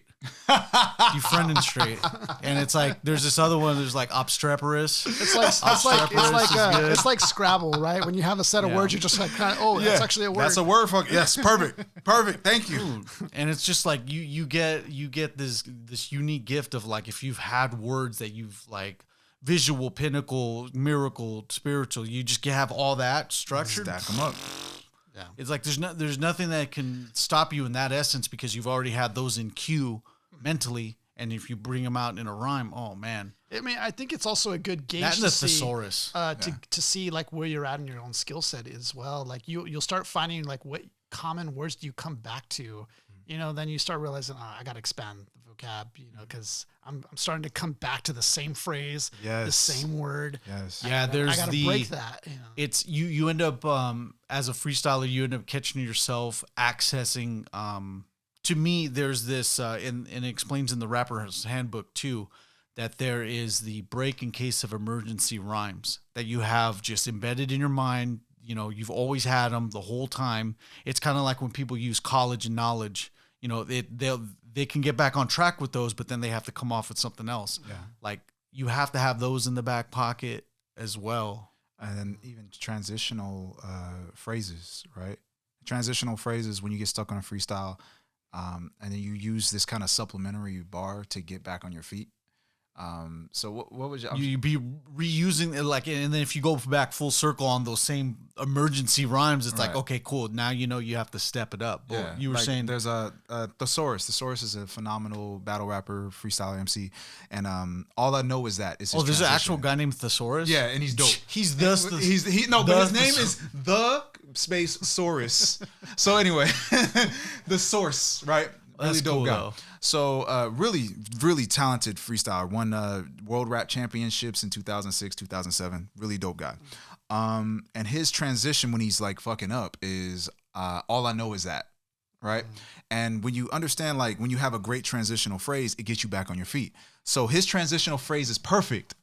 So he's like, I'm rapping off the cab and man, I'm slipping off the back. All I know is that I'm the dopest alive. I got the quotes that are nice, right? Ooh. So because he uses that as a way to get back on his feet. He falls off on the floor, then he comes with the transitional phrase, right? What is yours? I forgot what yours was. Mine is I'm showing y'all, right? So if I get stuck, I'm like, I'm showing y'all a way to do da-da-da-da, right? Or I'm showing y'all I'm the highest of the da-da-da, right? I can get back on my feet. So my transitional was I'm showing y'all. So if anything I fuck up or fall off is I'm showing y'all the elements of the, whatever, right? But it always gets me back on my feet because the idea is simple. I'm showing y'all, and that empty space, that blank spot can be anything. Yeah, mine's usually like I got it going on. I got it going on. It's easy to me because easy to me can go to MC 16, versus with me, war with me. Like just it's the me part can break off into MC, and different ending syllables at the end. Yeah, like some transitional phrases just rhyme with everything, or some transitional phrases just give you an opening on a subject.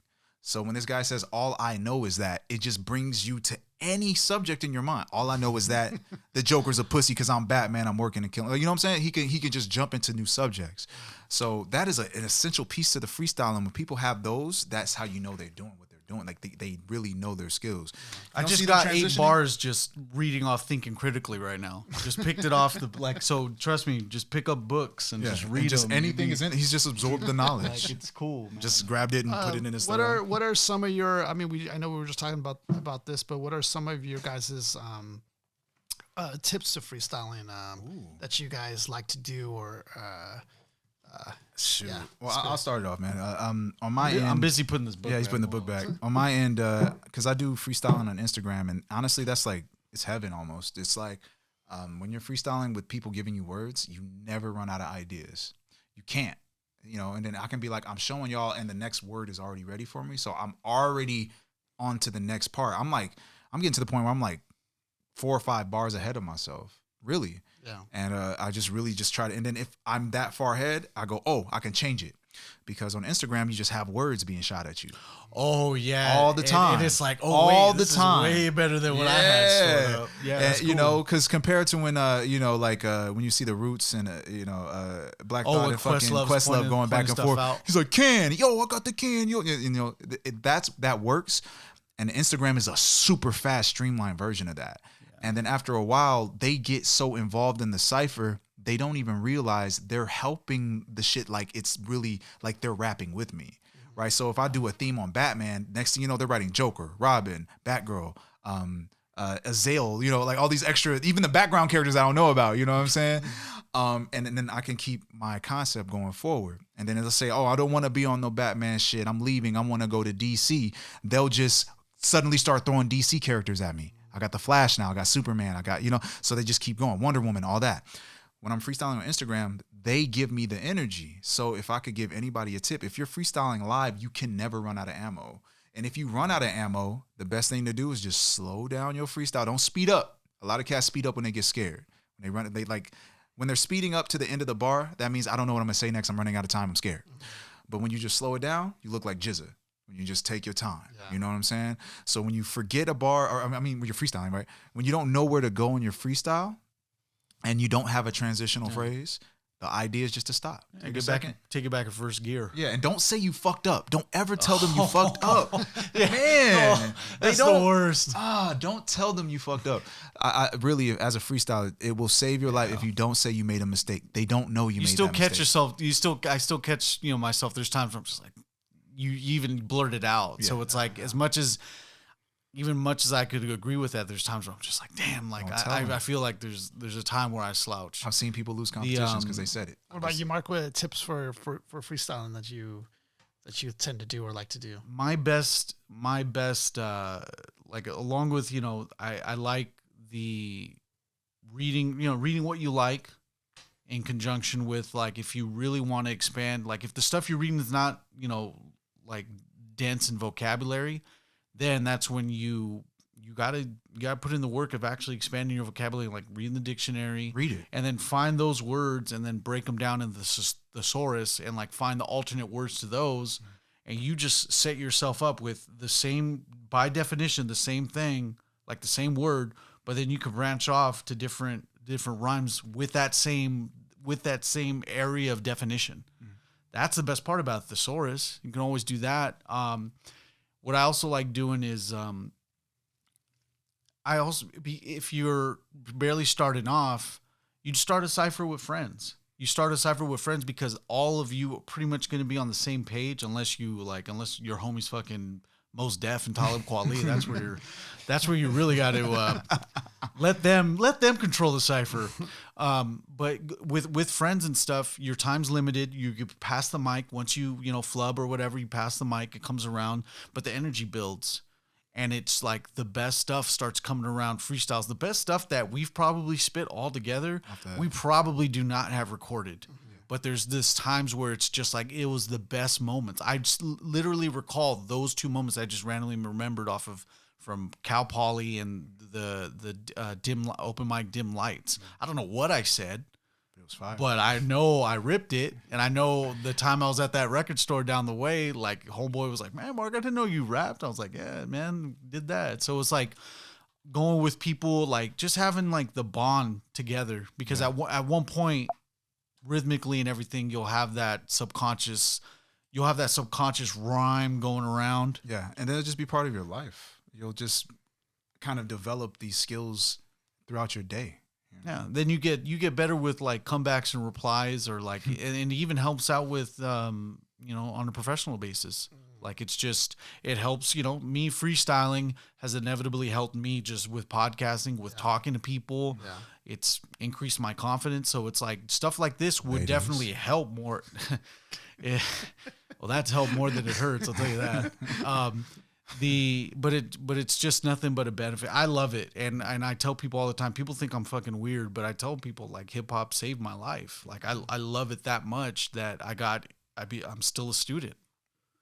Still a student, bro. Wu-Tang, so it's baby. like, so go. Wu-Tang, baby. That's it. Get in a cipher with people, and get in a cipher. No, man, don't be afraid to get in a cipher. Just make sure he's not there. I was gonna say one of the make sure Andre's not there. One of the little things I like doing, I noticed that Yeah. I think I tend to flow better when I start creating kind of this imaginary story in freestyling.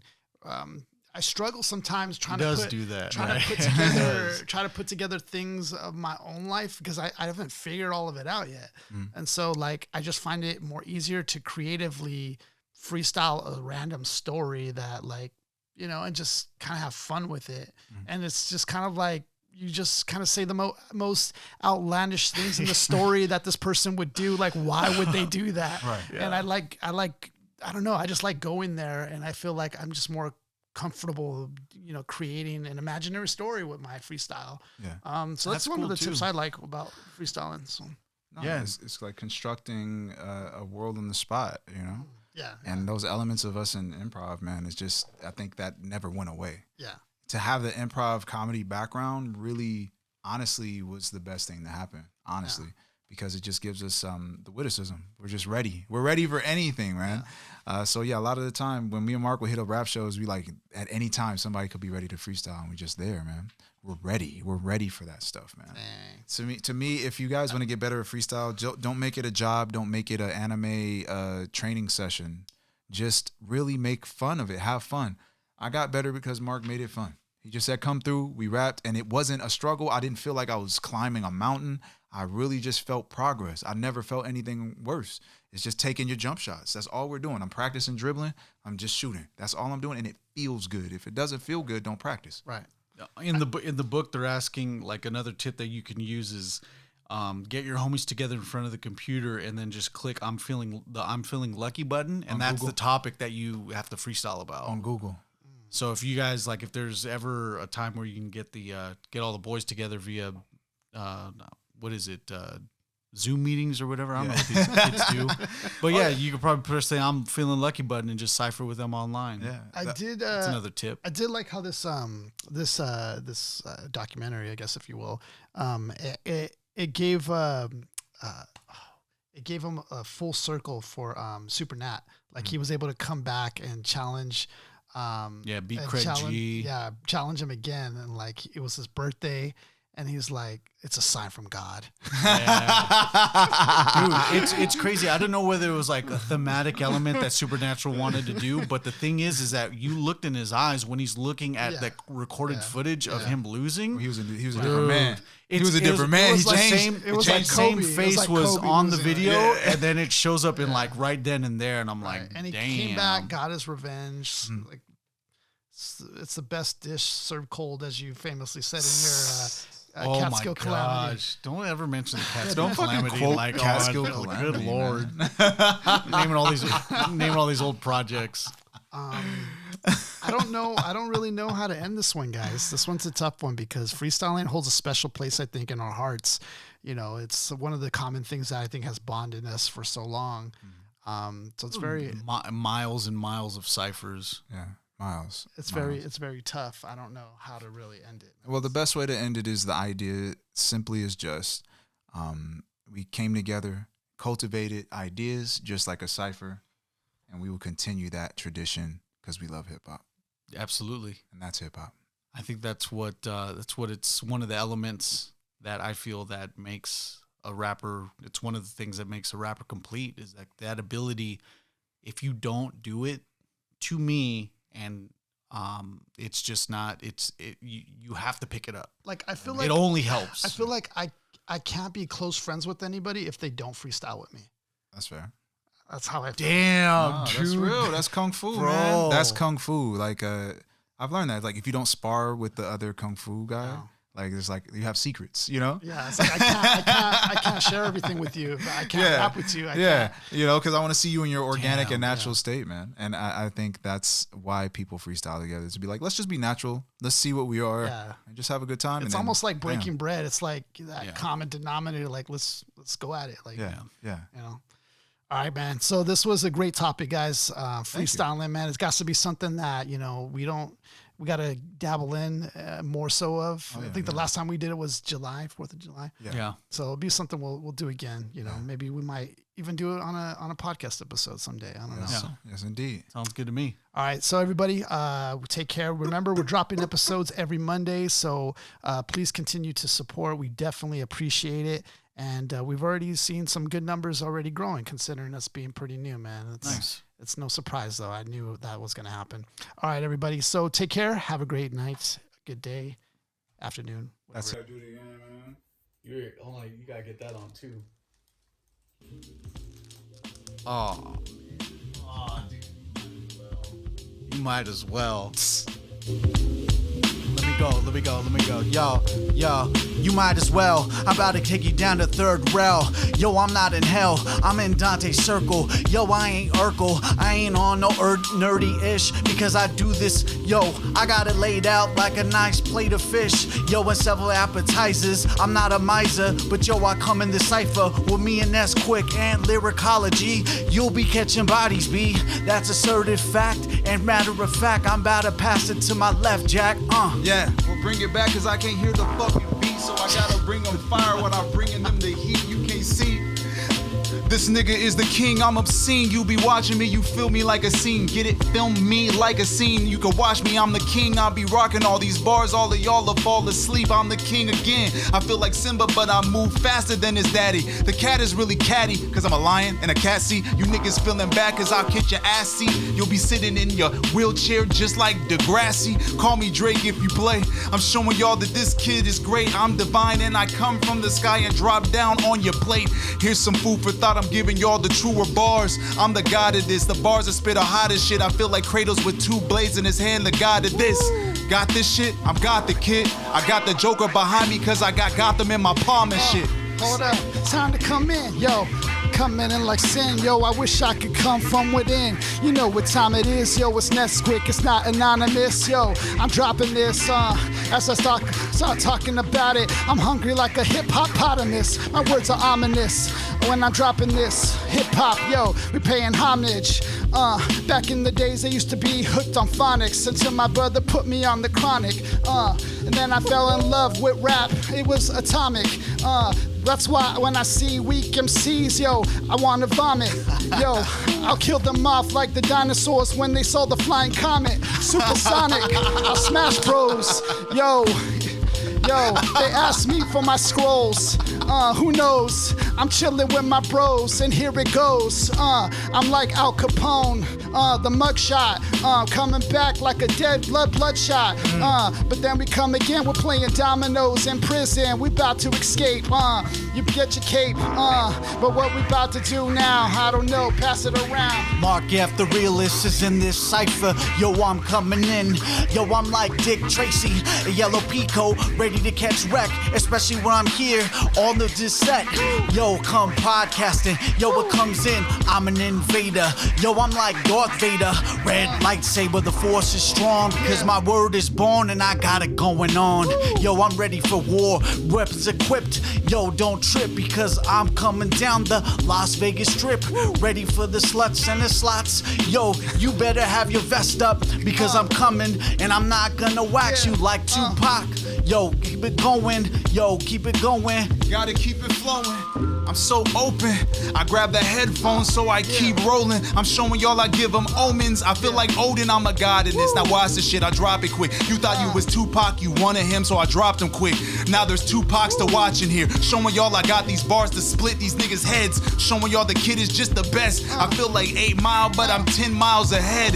Niggas get my bread. The kid is really vexed. I'm spitting from the head and I'm ripping off their heads like a coupon. R.I.P. Get it? Ripping off their heads. Rest in peace with this. Showing y'all I'm best in speaking this. I give them the freshest thesis, kid. I'm showing y'all I see this shit. Y'all can't even see the man. I feel like John Cena here. Off the top I bring this shit. Get it? John Cena, that's a JC. I feel like Jay-Z or Jesus Christ, cause that's a JC. I'm somebody that Jay can't see.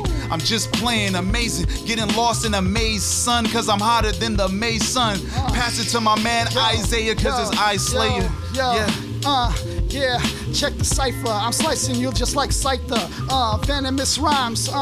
Yo, my words are like a viper. You're just in diapers. Yo, I'm Pan the Piper. We're back here at the Fight Club. Oh, can I bust? Oh, well, you just run and hide. Liquid swords like a Hydra. Asking for oxygen, the scuba diver. I'm off the deep end. Yo, I'll snap just like a psycho. Yo, Tupac, so you're gonna throw it my way, Shakur. Sure, no matter where I come, I'm running, I'm right the shore. But I'll come back like what? I'll snap like psychos. When the cyclone, this whirlpool will take your whole lifeboat. Unless you come with something dope. Yo, here's the microphone. So leave us alone when we coming back. Yo, I'm rapping at home. Yo, I spit it off the dome and I'm passing it around. The God of War, Mark F. Yo, explore. In the footsteps of a prophet, I'll have you spinning around feeling dizzy, like you getting nauseous, like you rode Colossus, going around in circles, all up in the cipher. Yo, you getting crazy? Yo, I ain't lazy, boy, so don't sit on that couch. Yo, you sitting down like a slouch. Yo, I go mad ferocious, I bout to bend your spine, and you suffer scoliosis. Yo, it's a matter of fact, Jack. Whoa, when I'm in the cipher, I close my eyes black, because I'm trying to see these next rhymes that come in front of me. But yo, I'm in the front of the queue with the fast pass, so it's cool. I come up the rhyme. Yo, I come up the rhyme the first time. Yo, my 16 should be seen on plasma screens. Or matter of fact, in some other HD. We're talking 4080p or something like that. I'm about to pass it off to Andre so he can slay. Right on, yo, Right take it on. away. Take it away, amazing today. I came in to slay anybody that thought they could see me, Mark or Zay. I'm just saying what I say cause I'm the freshest. I'll be splitting down they vines and I find when I wreck it. Paul Mayer, I be coming in like John Mayer. Got guitar playing and I get hard playing. I'm just showing y'all that I'm the third millennium. I feel like Will Smith in the millennium or Willennium. Give them plenty, son. I'm just showing y'all I get my money up. I can spit this shit straight through the dictionary. I flip shit up. I'm showing y'all I'm dope with addiction cause y'all be sad stuck to me like addiction, bro. Let me flip them up. Now getting prepared for the bars that I square these niggas up with. I'm showing y'all expository sermons when I jump up. I feel like Eric Sermon when I spurt up. These words that be bursting out of my head like bursters or out of my chest like bursters. That's an alien bar. I'm crazy, I'm hard. I'm showing y'all I'm breaking you all. About to bring him back to my man Isaiah's the God cause he be praying to God and we amazing as gods. Way Let's in the get sky, yo, I'm asking like why. I'm looking in the sky, coming back, yo, I don't know why, but I'm here, disguised like a chameleon. Yo, I'm gonna come in and still in, coming out with the steel end. I'm coming back, man. I'm exploring that Pete Rock jam. Hey, yo, I'm coming back, man. Make myself a late, maybe a ham and a sandwich. I managed to come out of it no matter what. To take some notes. We're coming with that real rough stuff when we come out of nowhere off the top.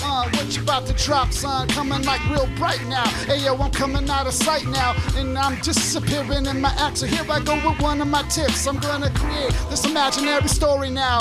Yo, a random guy came out of nowhere with a bunch of explosives. Yo, don't even know this. This guy, he was really mad, but why? Because he had a bad day? No, it was because of his eye was starting to go all crazy out of whack. He lost it all of a sudden. I don't know why, but yo, this guy was under a disguise with a big trench coat. He had it all prepared. Yo, I don't even know how he dared to even manage that, but he came back like an average rap. He had it all back in his bag, in a big bag like a Santa Claus.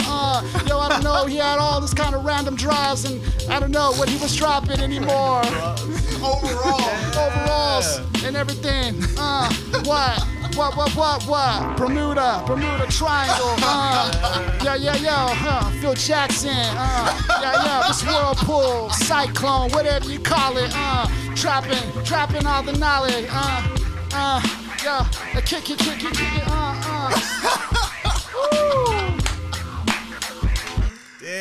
go.